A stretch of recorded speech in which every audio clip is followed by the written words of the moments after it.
오늘 하나님 주신 말씀은 마태복음 14장 22절부터 33절까지 말씀입니다. 제가 가진 성경 신약 24페이지에 기록되어 있습니다. 마태복음 14장 22절부터 33절까지 말씀. 신약 성경 24페이지에 기록되어 있습니다.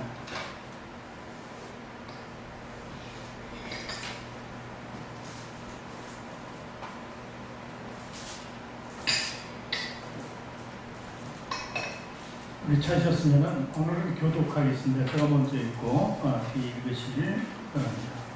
예수께서 즉시 제자들을 재촉하사 자기가 무리를 보내는 동안에 배를 타고 앞서 건너편으로 가게 하시고 무리를 보내신 후에 기도하러 따로 산에 올라가시니라. 저물매 거기 혼자 계시더니 배가 이미 육지에서 술이나 떠나서 바람이 거스름으로 물결로 말미암아 고난을 당하더라. 밤사경에 예수께서 바다 위로 걸어서 제자들에게 오시니 제자들이 그가 바다 위로 걸어오심을 보고 놀라 유령이라 하며 무서워하여 소리지르거늘 예수께서 즉시 이르시되 안심하라 하니 두려워하지 말라. 베드로가 대답하여 이르되 주여 만일 주님이시거든 나를 명하사 물 위로 오라 하소서 하니 오라 하시니 베드로가 배에서 내려 물 위로 걸어서 예수께로 가되 바람을 보고 무서워 빠져가는지라 소리질러 이르되 주여 나를 구원하소서 하니 예수께서 즉시 손을 내밀어 그를 붙잡으시니 이르시되 믿음이 작은 자여 왜 의심을 하시고 배에 함께 오름에 바람이 그치는지라 배에 있는 사람들이 예수께 전하며 이르되 진실로 하나님의 아들이로서 하더라. 아멘. 두 손을 가슴에 얹고 저를 따라 고백하시기 바랍니다. 하나님께서는 나를 사랑하신다. 하나님께서 나를 사랑하십니다. 하나님께서는 나를 존귀하게 여기신다. 하나님께서는 나를 존귀하게 여기십니다. 하나님께서는 나를 축복하신다. 하나님께서는 나를 축복하십니다. 하나님께서는 내 문제를 해결해 주신다. 하나님께서는 내 문제를 해결해 주십니다. 믿음의 고백이 되셨습니까? 아멘. 아멘. 앞뒤 저는 저기 계신 분들하고 인사합니다. 당신을 사랑하고 축복합니다. 사랑하고 축복합니다. 사랑하고 축복합니다. 축복합니다. 사랑하고 축복합니다. 축복합니다.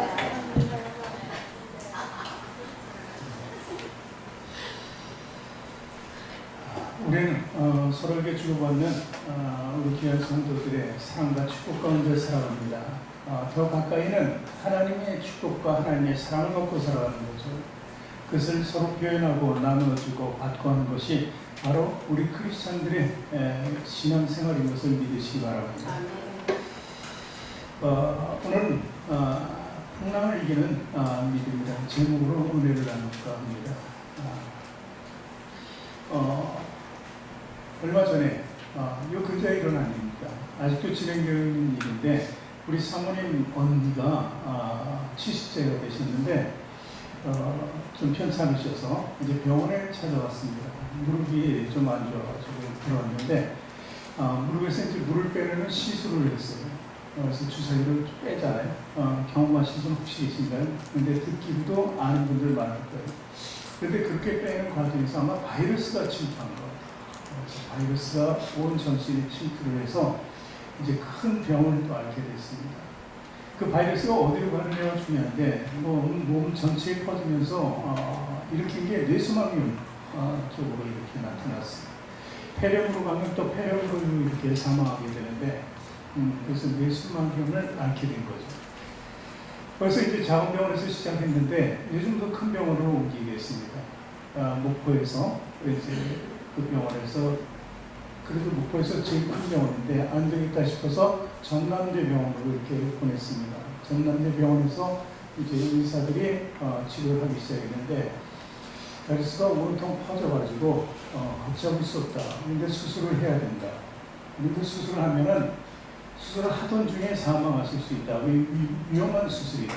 그리고 혹시 수술이 잘 되더라도 굉장히 후유증이 남을 수 있다. 이런 얘기를 합니다. 그러면서 그 의사가 권유하기를 서울에 있는 병원으로도 한번 가봐도 되지 않겠느냐. 이렇게 이제 수술을 할 건지 아니면 병원을 좀 상급 병원으로 더 나은 병원으로 옮겼으니까 한 번 더 보든지 이렇게 얘기를 했습니다. 그러니까 아무래도 수술을 하더라도 더 큰 병원에서 수술을 받고 다시 한번 진료를 받기 원하는 게 사람의 마음이죠. 그래서 응급차를 준비해서 이제 환자를 이송을 합니다. 전남대병원에서 이제 우선 제일 큰 병원 삼성의료원으로 가게 되죠. 삼성의료원에 갔는데 받아주진 않습니다. 맡을 의사가 없는 거예요. 응급실에 안 받아주는 자체가 아니라 맡을 의사가 없으니까 안 된다고. 그래서 이제 참 낙심하고, 그래서 성모병원이 있어요. 강남 성모병원. 그리고 또 누가 아는 분이 한번 가보라 그래서 또 그걸 갔습니다. 그때 그것도 마찬가지입니다. 이제 다시 돌아갈 길밖에 없는 거예요. 전남대병원. 정말 낙심천만이죠. 그래서 이제 돌아가야 되겠다고 생각하는 순간 중앙대병원에는 맡을 의사가 있다고 연락이 왔습니다. 그래서 중앙대병원으로 이제 이송을 하게 되죠. 아주 긴박한 순간이죠. 올라와서 그 환자가 정말 혼수 상태에 있는데 그렇게 차로 옮기고 다니고 있으니 병원은. 그래서 중앙대병원으로 이제 결국 옮기게 되고 그 의사가 진료를 맡고 지금은 이제 수술은 안 하고 지금 고정되고 있는 상황입니다. 근데 또 앞으로는 어떻게 될지 모르죠. 이런 일 정말 위기 아닙니까? 한 사람의 생명뿐만 아니라 그 온 가족에 있어 정말 엄청난 사건입니다. 생각지도 않았죠. 무릎이 아파서 갔다가 생명을 잃을 정도가 되고 그 가까운 병원에서 안 돼서 최고의 상급병원에 찾아가고 또 안 된다는 말을 들었을 때 얼마나 낙심하고 실망했느냐고 하죠. 그런 것, 그것이 바로 우리 인생의 풍랑입니다. 그것이 제가 지금 얘기해서 그분만이 이거는 그분만이 받는 풍랑이다 이렇게 생각할 수 있겠습니까? 그 누구도 내 앞길이 아니라 나에게는 전혀 해당 안 되고 우리 가족이나 내 주위에는 그런 사람이 없을 거라고 장담할 수가 있느냐는 거죠. 사실 그렇지 않습니다. 이 예기치 않는 풍랑은 언제 찾아올지 누구도 모릅니다. 그런데 중요한 것은 우리 크리스찬의 행동이 있습니다. 믿지 않는 자들은 그러면서 낙심하며 절망하면서 막 이렇게 다니겠죠. 근데 믿는 사람들은 어찌합니까? 기도를 하는 거겠죠. 우리 사모님이 그 가족 모두에게 기도하라고 그러고 이 친척들한테 다 기도하라고 그러고 하물며 우리 손녀들 또 시간을 정해서 너희들도 사랑해 오시고 기도해라. 그래서 기도했는지 확인하고 이렇게 기도를 한 것입니다. 어쨌든 그 어려운 상황 중에서 기도를 했으니까 우리 믿음으로 와서는 그래도 하나님께서 다시 전남대병원을 돌리지 않으시고 모든 사람들이 다 그랬고 응급차도 마찬가지예요. 절대 안 받아주니까 올라가지도 말라고 그렇게 해서 시작이 됐는데도 올라온 거죠. 그리고 이제는 내려갈 수밖에 없다고 또 오기는 과정에서 중앙대병원에서 연락이 온 거죠. 이렇게 우리가 생각하는 걸 초월하는 이런 일도 일어난다는 것입니다. 그러니까 우리 크리스천의 삶은 절망과 낙심 속에서는 안 돼요. 기도하면은 하나님께서 길을 열어주신다는 것이죠. 오직 주님을 의지하고 주님의 손을 붙잡는 자에게 한 길이 열린다는 것을 믿으시기 바랍니다.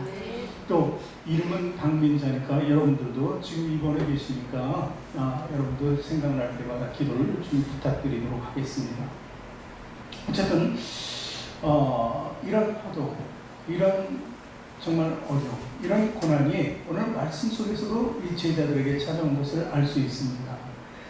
오늘 본문에 제자들은 참으로 어려운 지경이 있어요. 그런 성경은 이야기합니다. 그런데 이 이전에 있었던 일을 한번 제가 말씀드리고 있습니다. 성경을 아시는 분들은 그 전에 성경을 잠깐 보면은 오병이어의 이적이 일어난 직후라는 것을 알 수 있습니다. 오병이어가 뭡니까? 5,000명 이상 되는 사람들이 모여서 예수님의 설교를 듣고 있습니다. 은혜를 받고 있습니다. 시간 가는 줄 몰랐어요. 근데 때가 됐는데 이제 배가 고프겠죠. 근데 먹을 것이 없습니다. 어린아이가 가진 것 5병이요. 보리떡 5개와 물고기 2마리밖에 없었습니다. 근데 예수님은 그것을 가져오라고 해서 그것을 가지고 5,000명에게 먹이고도 12광줄이나 나왔어요. 이런 이적을 바로 이 말씀 직전에 하는 거예요. 그러니까 이 사람 너무 공부가 돼 있었을 거예요. 제자들은 더군다나 우리 예수님이다. 예수님이니까 하실 수 있는 일. 내가 바로 옆에 있지 않느냐. 너희들 보이지 않느냐. 너희들이 보는 그 예수님 옆에 우리가 있다. 그러면서 기쁨을 만끽하면서 그리고 또 예수님께서 그 후에 너희 먼저 배를 타고 건너가라 이렇게 지시하시니까 그 들뜬 마음으로 배를 타고 이제 건너편으로 가는 도중에 배가 그 한가운데, 물 한가운데 있었던 그 상태에서 일어난 사건이라는 것입니다. 그러니까 조금 전에 일어난 감격과 기적 이런 게 있었는데 그것도 순간이었어요. 상황이 완전히 바뀐 겁니다. 그런데 그 상황이 바뀐 것, 그 전의 상태는 어땠나? 그 후는 어땠나? 완벽하게 전에 다른 상황이잖아요. 그 전에 오병 이의적을 보고서는 깜짝 놀랐을 거예요. 아, 이게 구약에 예수님께서 이스라엘 백성들을 출애굽시켜가지고 거기서 광야에서 만나온 매출하기를 해주셨잖아요. 이런 이적이 바로 이런 이적이 아니었나 이렇게 생각해도 되는 것입니다. 그런데 그것은 잠깐이었던 것입니다. 물론 마찬가지죠. 이스라엘 백성들도 홍해를 건널 때 기쁨으로 하나님께 찬양하고 했지만 그 후에 바로 물이 없으면 원망하고 먹을 것이 없으면 원망했다는 것입니다. 이 상황이 바뀌고 환경이 바뀔 때마다 이 믿음을 잃는 그들의 모습이 오늘 제자들의 모습 속에서도 볼 수 있는 것입니다. 풍랑 가운데 빠지지 않으려고 제자들이 열심으로 움직였죠. 그래서 고난당한다는 말이 오늘 표현되어 있습니다. 인생의 풍랑에서 어쨌든 그 위기에서 탈출하는 그 모습을 우리가 오늘 본 것이 바로 고난 속에 있었던 그들의 모습입니다. 그런데 아무 힘이 없습니다. 자리는 그 자리고 그리고 지쳐만 가고 아무것도 할 수가 없습니다. 그 실을 차서 마치 죽음만을 기다리는 그 모습 속에 있는 제자들이 보입니다. 그것이 인생 앞에 바람이 불었을 때의 모든 사람들의 모습이라고 볼 수 있습니다. 인생의 바람에는 세 가지가 있습니다. 오늘 말씀이 세 가지를 보여주고 있어요. 첫 번째가 뭐냐면 거슬리는 바람이에요. 말씀을 읽어볼게요. 24절에 배가 이미 육지에서 수년이나 떠나서 바람이 거스름으로 물결로 말미암아 고난을 당하다. 여기에 세 가지가 다 나와 있습니다. 거슬리는 바람이라는 거예요. 쓰러지고 넘어질 수밖에 없는 그 바람입니다. 왜 쓰러지고 넘어질 수밖에 없어요? 크리스천의 삶에는 자기 의지가 나타나면 그것이 바람으로 바뀝니다. 내 계획이 나타나면 하나님 계획을 쫓지 않고 불순종으로 내 계획을 만들면 역풍이 분다는 것입니다. 또 나의 교만이 생길 때마다 또 역풍이 분다는 겁니다. 거기에 덧붙여서 사단이 우리를 유혹할 때 그 풍이 역풍이 되어서 거스르는 바람이에요. 앞으로 나가려고 하는데 반대에서 바람이 더 세게 나가니까 앞을 나갈 수 없는 그 상태를 얘기하는 것입니다. 그것을 거슬리는 바람이라 표현하고 있습니다. 그런데 이 바람은 한밤중의 바람입니다. 두 번째는 한밤중의 바람입니다. 23절 보면 저물 때라는 거예요. 그러니까 저물 때. 25절 보면 그 시각은 밤 사경이라고 해요. 그 저물 때부터 밤 사경까지. 밤 사경은 우리 시간으로 하면 새벽 3시에서 6시. 가장 칠 같은 어두운 밤이라는 거죠. 그 많은 시간을 그 바다 가운데서 그들이 고난을 당하고 있는 것을 볼 수 있는 것입니다. 그러니 바다 가운데 있는 것, 그리고 바람, 이런 한밤중 이런 건 무엇을 얘기합니까? 그냥 내가 앞으로 나갈 수 없는 그 상태뿐만이 아니라 공포와 두려움까지도 주는 거예요. 그 한밤중. 그리고 세 번째, 바다가 한가운데라는 것은 아무도 없다는 것을 얘기합니다. 주변에. 도와줄 수 있는 환경이 안 된다는 것이죠. 그 상태. 그러니까 이거야말로 정말 진행난에 그냥 스스로 낭망할 수밖에 없고 절망할 수밖에 없고 이제 택할 것, 남은 길은 죽음밖에 없다고 이렇게 할 수밖에 없는 것입니다. 오늘 이 세상에도 마찬가지예요. 인생의 역할을 만나는 사람이 너무도 많이 있습니다. 바다 한가운데라 그러니까 우리 지금 모이신 성도들 연세하고 좀 비슷할 것 같아요. 우리가 중간쯤 나이가 어떻게 돼요? 한가운데가 한 50줄이죠. 100세 시대니까 50, 60, 막 이때가 한가운데. 이때가 정말 그때 역풍이 불어오면은 어쩔 수가 없습니다. 왜냐하면 예를 들어서 직장을 다니면 직장을 잃어버리거나 사업을 하면 사업을 망하면은 손을 쓸 수가 없어요. 젊었으면 다시 한번 재기하기도 하고 용기도 내보고 그래서 일종의 힘이라도 있고 그럴 텐데 5, 60대에서 뭔가 놓치게 되고 정년 퇴직하거나 막 그러면 이제 대책이 없는 거예요. 그런 삶 속에 정말 이렇게 역풍이 불어오고 두려움과 공포 속에 쌓이면 정말 너무도 힘든 것이죠. 그 인생이 우리가 살아가면서 한 번씩은 다 겪어야 될 과정이라고 볼 수 있는 것입니다. 그런데 왜 제자들이 그리고 왜 그렇게 되면 불안하고 두려워할까요? 현실만을 보게 됩니다. 닥친 현실만을 보는 것입니다. 믿는 사람들이 주님을 보지 않고 지금 내 환경과 현실만을 바라보고 있기 때문에 그 문제는 보지만 해결할 수 있는 길은 없었다는 것입니다. 그래서 오늘 예수님께서 말씀하시는 거예요. 우리에게 그런 지경이 있는 것을, 그런 때가 있고 그런 환경을 지나쳐서 우리가 천국까지 갈 수 있다는 것을 보여주고 가르쳐주고 거기에 대한 대책 세우기 위해서 우리에게 교훈하고 계시는 겁니다. 오늘 베드로는 믿음의 사람인 것을 보여줍니다. 그러나 온전한 믿음의 결여가 생겼어요. 이 순간적으로 믿음이 충만했는데 순간적으로 믿음이 떨어지게 되고 다시 한번 그 위기 속에서 주님을 붙잡는 그런 환경이 오늘 목도되고 있는 것입니다.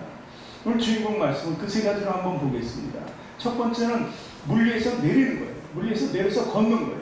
걷고 싶었어요. 믿음으로. 예수님께서 걸어서 쭉 오시니까 물 위를 자기도 할 수 있다고 본 것입니다. 그래서 예수님께 청하고 자기도 걷는 것이죠. 28절 말씀, 29절 말씀 볼게요. 베드로가 대답하여 이르되 주여 만일 주님이시거든 나를 명하사 물 위로 오라 하소서 하니 오라 하시니 베드로가 배에서 내려 물 위로 걸어서 예수께로 가되 이렇게 물 위를 걷고 싶은 거예요. 근데 예수님께서 그래 와라. 그럴 때 내려서 갔다는 게 참 용기 있는 거 아닙니까? 예수님이 그래 걸어라 그랬어요. 어떻게 걷고 있어요? 여러분 상상을 해보세요. 여러분이라면 어떻게 하겠어요? 그런 질문도 안 해요. 나도 걷게 해주세요. 이런 질문도 안 할 것 같아요. 왜냐면 그건 정말 하나만 하고 내가 그 위험을 스스로 자초할 필요도 없으니까 그러지 않을 거라는 거예요. 근데 베드로는 보았어요. 영적인 눈으로 예수님의 능력을 보았어요. 예수님이 하시는 건 나도 할 수 있다는 거죠. 주님의 능력을 보았던 것입니다. 그러니 배에서 뛰어내리는 것과 같잖아요. 배가 뭐 이렇게 찰랑찰랑 낮은 것도 아니잖아요. 많은 사람은 좀 높이도 있을 텐데 물 위로 걷는다는 것은 사실 그 높이에서 내려온다는 얘기입니다. 여러분 번지점프를 아세요? 들어는 봤죠. 해본 사람은 없을 것 같아요. 혹시 해보신 분 있나요? 번지점프? 뭐 30m, 40m, 50m에서 그냥 줄 하나만 의지하고 뛰어내리는 거예요. 그럼 뛰어내릴 때 아슬아슬하게 바닥에 닿지 않고 다시 공주처럼 튕겨서 올라가고 끌어올려서 다시 그 재미를, 그 스릴을 맛보려고 하는 사람들이 많이 있죠. 근데 우리들은 이제 못해요. 여기서 할 수 있는 분들은 젊은 세대밖에 없어요. 심장이 약해서 할 수가 없는 거예요. 근데 그 번지점프를 한다는 것은 바로 그 줄을 의지한다는 거예요. 신뢰한다는 거예요. 뛰어내리는 순간 신뢰하지 않으면 뛰어내릴 수가 없는 거예요. 그렇지 않습니까? 그 많은 젊은이들 거기서 뛰어내리면 다 그들도 그 줄을 끊어지지 않을 것을 믿기 때문에 뛰어내린다는 것이죠. 그렇습니다. 오늘 베드로도 마찬가지예요. 믿기 때문에 물로 내려갈 수 있었어요. 물 위를 걸을 수 있다는 믿음 때문에 그런 거죠. 사실 우리에게 필요한 것이 그런 믿음입니다. 우리가 어떤 상황 속에서도 우리가 주님을 붙잡고 있다는 것을 잊어버리면 안 돼요. 말씀 속에 살고 있다는 것을 잊어버리면 안 돼요.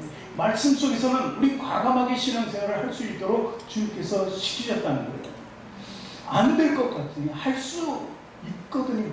할 수 없는 게 없다는 것을 얘기했습니다. 예수는 계속해서 우리에게 말씀을 주신 거예요. 그런데 우리 스스로 계획하고 판단하고 우리가 이치적으로 볼 때, 우리 삶의 지혜를 볼 때 안 된다고 생각할 때 그 안 되는 걸로 우리가 정해버리니까 문제입니다. 그러나 이 충만한 믿음은 내립니다. 이 배에서 내린다는 그 의미는 여러 가지 의미가 있는데 그 중에서 하나 이렇게 볼 수 있습니다. 배에 처해 있는 사람, 지금 위기 속에 있는 사람들이에요. 환경적으로 지금 겁과 두려움과 공포와 낙심과 이 모든 것을 가지고 있는 사람들이 배에 있었어요. 근데 베드로는 믿음으로 거기를 벗어나는 거예요. 어떻게 보면 그 배라는 환경, 그 환경 속에서 벗어나서 물 위로 예수님께로 나아가고 있었다는 사실입니다. 사실 이것이 성공적인 믿음입니다. 성공을 석세스라고 합니다. 우리 영어로. 그래서 성공한 거예요. 물 위를 걷는 자체가 믿음으로 성공하고 예수님이 오라 해서 가는 것은 예수님과 하나가 됐다는 것을 의미하는 것이죠. 이것이 성공적인 믿음 생활입니다. 그런데 스페인어로 엑스토라고 합니다. 엑스토. 성공이라는 것은. 엑스토가 뭐냐면 exit. 아십니까? EXIT라는 영어예요. 그러니까 비상구 할 때 EXIT 이렇게 쓰잖아요. 엑스텐 출구를 얘기합니다. 출구는 뭐예요? 마지막에 우리가 가는 곳이에요. 나가는 곳이에요. 근데 출구 같지만 어쩌면 우리에게는 있고요. 영화를 다 끝나면은 나가는 곳이 엑시트. 맞아요? 나가는 곳입니다. 그렇게 하듯이 우리 모든 것이 예전의 삶을 벗어나는 것, 공포와 두려움과 염려와 근심과 그 죄 안에서 벗어나는 것이 바로 엑시트예요. 그 출입문을 누가 열어줬냐면 예수님이 열어줍니다. 너희들 아직도 거기 있지 말고 나에게로 오라고 이렇게 말씀하신 거예요. 그러니까 베드로는 그 순간 성공한 거예요. 많은 제자들은 그 안에는 의심하고 베드로가 하면 말도 안 되는 소리 막 이렇게 여러 가지로 따지고 그 사람들은 오히려 그를 나무랬을 것 같아요. 그런데 성공적인 믿음을 완성한 우리는 베드로를 볼 수 있는 것입니다. 우리도 마찬가지입니다. 벗어나야 돼요. 인간적인 생각을 벗어나야 돼요. 공포에서도 벗어날 수 있어야 돼요. 풍랑의 두려움에서도 벗어나고 작은 의심이라도 벗어나야 된다는 것입니다. 이 모든 것을 누가 가지고 지내려고 하냐면 사단이거든요. 사단의 전략이에요. 이게 모든 것이. 그래서 우리는 사단이 주는 것에서 벗어나야 돼요. 불신을 벗어나고 의심을 벗어나고 두려움을 벗어나고 인간의 생각을 벗어나고 이렇게 벗어나야 된다는 것입니다. 그래서 번지점프 얘기를 하는 거예요. 번지점프는 모든 것을 버리는 거예요. 그것을 버리지 않으면 올라갔던 사람이 야 뛰어내리려고 하는데 정말 높구나. 이거 안 되겠다. 도로 내려가는 사람도 있다는 겁니다. 그런데 그것을 신뢰하고 믿는 사람은 뛰어내린다는 거예요. 우리 신앙생활을 벗어날 수 있는 신앙생활이에요. 지금 이 세상 속에서 우리가 정말 한탄하고 살 수밖에 없는 욕심과 탐배가 덮친 곳에서 벗어나야 됩니다. 사랑이 없는 그 세계에서 벗어나야 된다는 것입니다.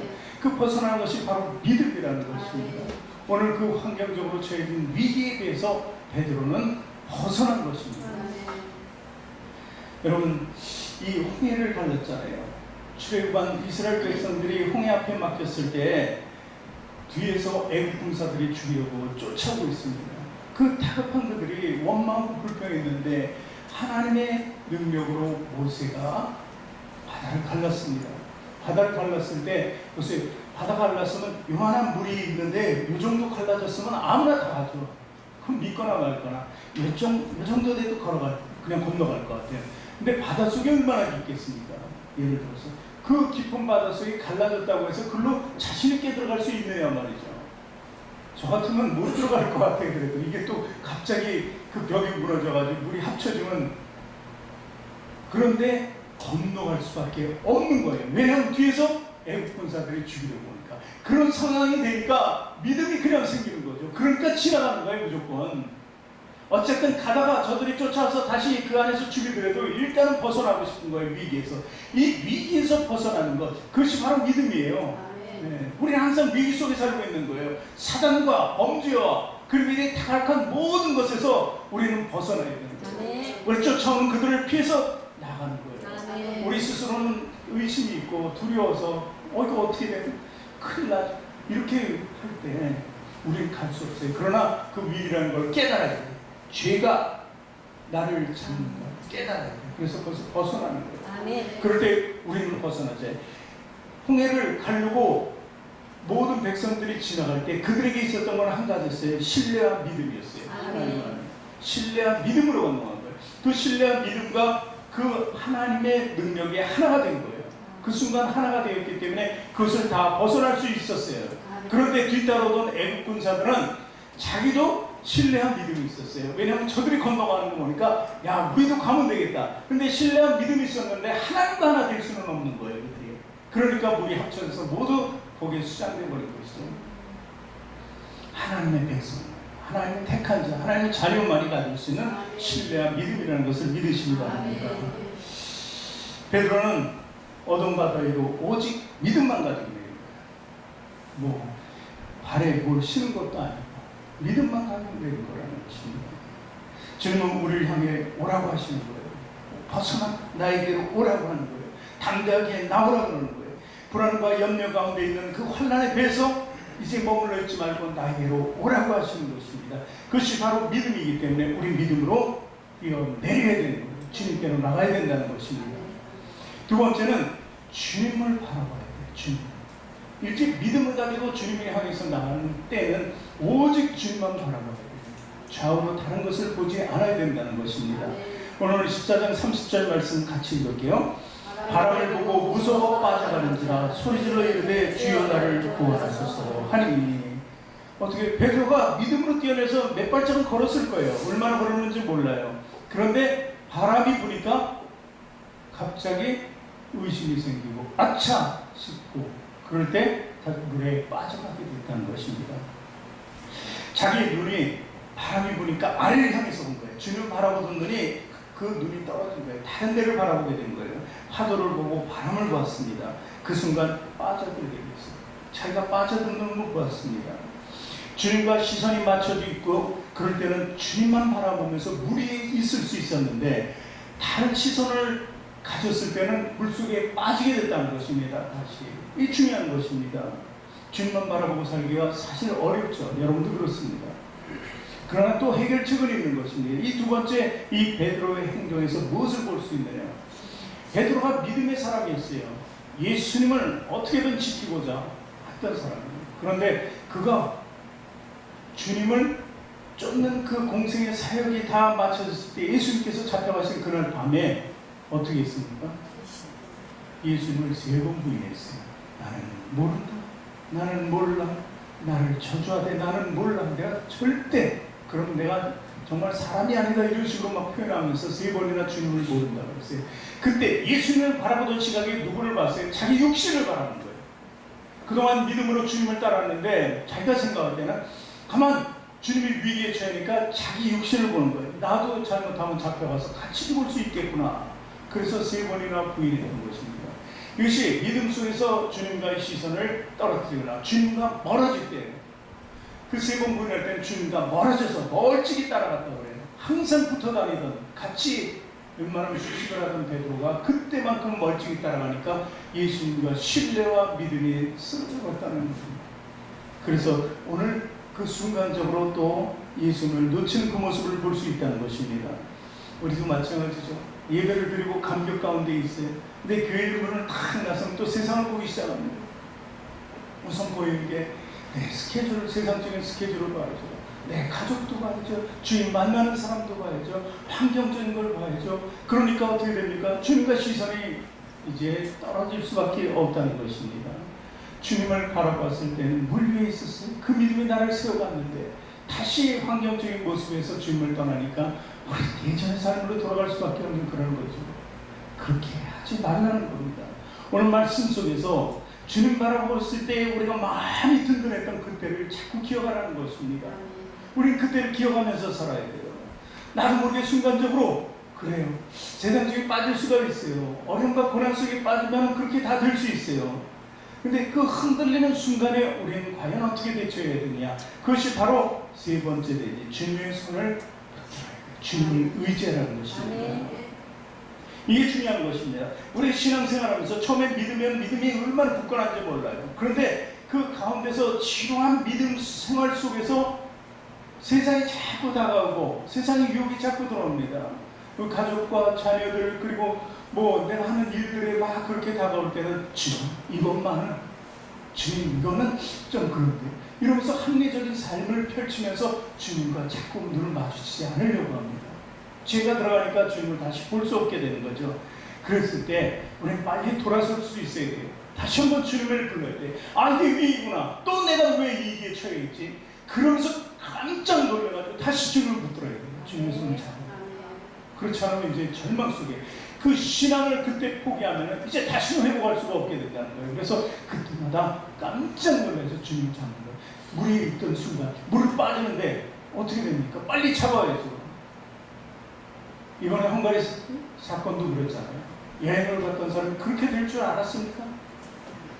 그 많은 배들이 하루도 아니고 수십 년을 지나가고 여행객들이 다녔는데 그렇게 될 줄 알았냐는 거죠. 그것이 인생에 찾아올 줄 몰랐던 사람들입니다. 근데 그 중에서 또 구원된 사람도 있어요. 그러나 많은 사람이 죽었죠. 그래, 그 일은 누구도 알 수 없는 일이에요. 그러니까 제가 어제 그제 설교에도 살아있음에 감사라는데 살아있는 게 기적이라는 거예요. 기적. 우리는 하나님과 함께 신앙생활하면서 살아있고 영생을 가진다는 게 정말 기적이라는 것을 믿어야 된다는 거예요. 오늘 베드로가 이제 주님의 손을 다시 붙들게 됩니다.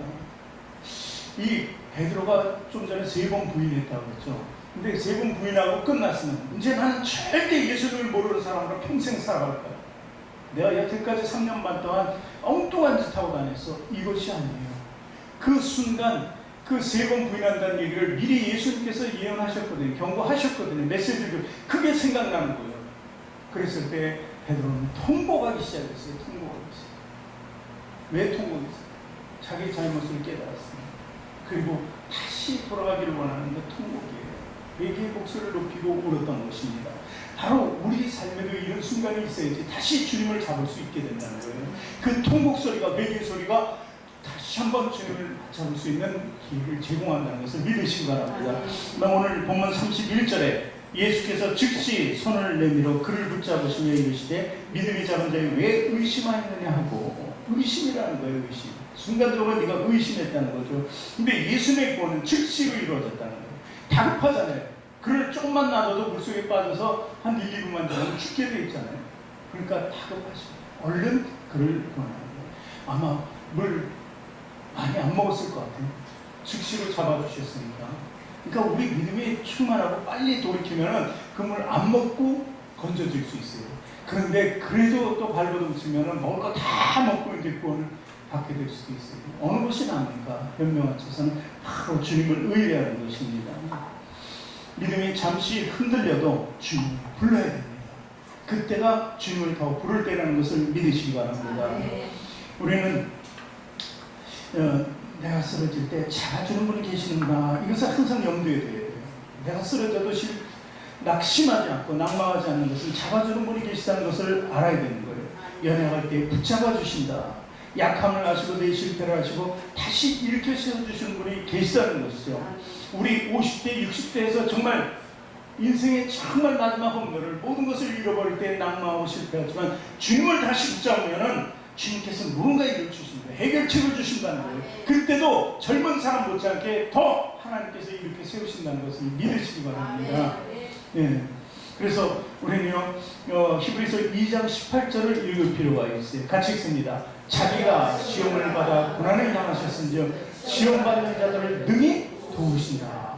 예수님이 십자가에 못 박혀 죽으시기까지 모든 시험을 받아 죽기까지 인간이 받을 수 있는 모든 고통도 다 받으시, 아니 더 받으셨을 거란 말이죠.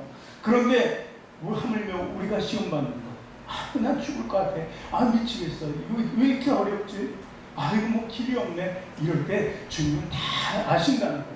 다 경험했어. 내가 경험했기 때문에 내가 길을 안다. 바로 내가 길이고 진리고 내가 생명이라고 이렇게 얘기하면서 그들을 붙잡고 도와주신다는 것입니다. 이것이 주님의 방법입니다. 그래서 우리는요, 주님의 손을 꼭 붙들어야 되는 것입니다. 주님의 손을 붙잡는 것이 우리 모든 삶의 기본이라는 것을 믿으시기 바랍니다. 우리 주님의 이 손을 이 찬양 한번 같이 드리기를 원합니다. 우리가 주님의 손을 붙잡을 때 빛으로 나를 인도하시고 내 손을 꼭 붙잡고 주님은 우리의 모든 것을 희생하시면서 나아가시는 것을 믿으시기 바랍니다. 이 손을 꼭 잡고 가소서. 차가운 피곤한 이 몸을 목포 강수 엠시사 빛으로 손잡고 나를 인도하소서. 인생이 힘들고 고난이 겹칠 때 주여 날 도와주소서.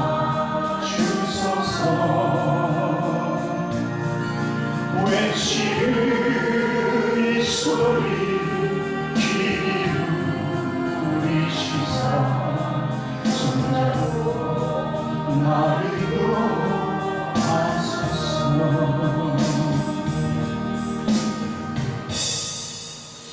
그래요. 오늘 말씀대로 바다 한가운데 가운데 흑암 속에 있을 때, 그 거스르는 그 바람 가운데 있을 때 주님을 붙잡아요. 주님이야, 이 손 꼭 잡고 가소서. 나의 인생길 내가 가는 길도 나 알 수 없습니다. 오직 주님만이 아시니 주님 그 일 나는 따라가려옵니다. 그게 십자가에 지는 길이라 하더라도 나도 그 십자가를 지고 따라가길 원합니다. 아멘. 하는 고백 가운데 주님을 붙잡으시길 바랍니다. 아멘. 여러분, 윤복희, 윤환기라는 이름 들어봤습니까? 윤환기가 오빠죠. 네, 윤복희가 동생인데 오늘 대표적인 가수이기도 합니다. 윤환기 씨는 가수 생활하다 지금 뭐 됐어요? 목사가 돼서 찬양신학교도 이렇게 세우고 참 일반 크리스찬의 신앙생활 하시는 두 분입니다. 근데 그들도 굉장히 위기가 있었습니다. 1979년쯤에 이제 믿음 생활 시작했다고요. 믿음 생활 시작하면서 잘 나갔어요. 아주 물이 있는 베드로처럼 잘 나갔어요, 신학적으로. 근데 위기가 찾아왔어요. 항상 좋은 일만 아니고요. 그 위기가 찾아왔을 때 그 위기가 얼마나 고통이 심한지, 사람들한테 버림받는 거고, 그게 그러고 나서는 정말 두문불출, 윤복희 씨가 그냥 밥도 못 먹고 그냥 문 닫고 방 안에만 있는 거예요. 근데 윤환기가 오빠잖아요. 정말 저 동생의 그런 모습을 보고 얼마나 가슴이 아팠겠어요. 하나님, 내가 어떻게 해야 됩니까? 하나님, 내 동생을 도울 수 있는 길이 없습니까? 도와주시옵소서. 그런 기도 가운데 한 곡을 만들었어요. 하나님께서 주신 곡입니다. 그래서 그 곡을 작사하고 곡을 만들어서 윤복희 씨한테 납니다. 복희야, 하나님 앞에서 내가 기도할 때 이 곡을 나에게 주셨더라. 이걸 네가 불러야 되겠다. 그리고 네가 부르면서 정말 다시 회복하기를 원한다. 이렇게 해서 곡을 줬습니다. 그 가사를 제가 불러드릴게요. 내가 만약 괴로울 때면 내가 위로해 줄게. 네가 만약 서러울 때면 내가 눈물이 되리. 네가 만약 기쁠 때면 내가 웃음이 되리. 어두운 밤 험한 길 걸을 때 내가 너의 등불이 되리. 허전하고 쓸쓸할 때 내가 너의 빛이 되리라. 나는 너의 영원한 형제. 나는 너의 친구. 아시죠? 나는 너의 영원한 형제야. 이런 거 있잖아요. 다 불렀으면 좋겠는데 어쨌든 나는 너의 영원한 노래야. 나는 너의 기쁨이야. 그러면서 곡 마지막에 어떻게 합니까? 만약 내가 외로울 때면 누가 나를 위로해 주지? 그래서 어떻게 끝납니까? 여러분. 여기서 내가가 누굽니까? 위로해 주는 분이 누구예요? 윤환기라고 보지 않고 하나님이셨어요. 기도할 때 그 곡을 주셨기 때문에. 그리고 나서 윤복희 씨는 그 노래를 부르게 됩니다. 그래서 이제 활동을 하기 시작하고, 그래서 그 곡으로 대상을 받죠. 서울 국제가요제에서, 우리나라 사람들만 하는 국제가요제에서 대상을 받고 인터뷰에서 모든 것을 하나님께 영광이 돌린다고 이렇게 고백해요. 그 어려움 속에, 고난 속에서도 주님의 손을 붙잡아야 된다는 것을 이야기하는 것입니다. 셰익스피어는 이렇게 얘기했습니다. 인생은 불확실한 왕이다. 이렇게.